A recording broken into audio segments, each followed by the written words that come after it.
ফাইনালের আগে ড্রেসিং রুমে এমন কি বলেছিলেন লিওনেল মেসি, যা এখন সামাজিক যোগাযোগ মাধ্যমে তুমুল আলোচনার জন্ম দিয়েছে।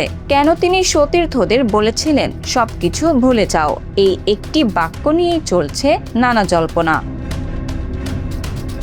ভাইরাল হওয়া একটি ভিডিওতে দেখা যায় ড্রেসিং রুম থেকে বের হওয়ার সময় মেসি প্রথমে সবাইকে শান্ত থাকতে বলেন, এরপর যোগ করেন, এসো সবকিছু ভুলে যাই, চলো শুধু খেলায় মন দিই।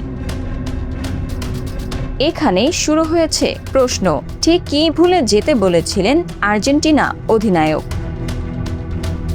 ফাইনালের আগে আর্জেন্টিনা দলকে ঘিরে সমালোচনা ছিল তুঙ্গে। স্পেনের ডিফেন্ডার এমেরিক লাপোর্ট অভিযোগ করেছিলেন আগের কয়েকটি ম্যাচে আর্জেন্টিনা নাকি রেফারিংয়ে বাড়তি সুবিধা পেয়েছে। তার দাবি ছিল কিছু ঘটনায় আর্জেন্টিনার খেলোয়াড়দের শাস্তি দেওয়া হয়নি, যা প্রতিপক্ষের মনোযোগ নষ্ট করেছে। অনেকের ধারণা মেসি হয়তো এই বিতর্ক, সমালোচনা এবং বাইরের সব চাপ ভুলে গিয়ে শুধু খেলায় মনোযোগ দিতে বলেছিলেন। যদিও তিনি আসলে কি বোঝাতে চেয়েছিলেন তা এখনো নিশ্চিতভাবে জানা যায়নি।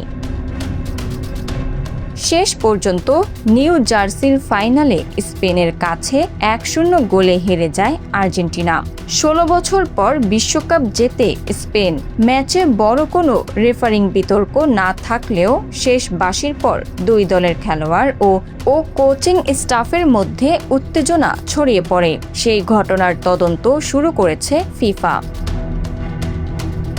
আপনার কি মনে হয় মেসির সবকিছু ভুলে যাও কথাটি কি শুধুই মানসিক চাপ ঝেড়ে ফেলার বার্তা ছিল, নাকি এর পেছনে ছিল অন্য কোনো ইঙ্গিত? মন্তব্যে আপনার মতামত জানান।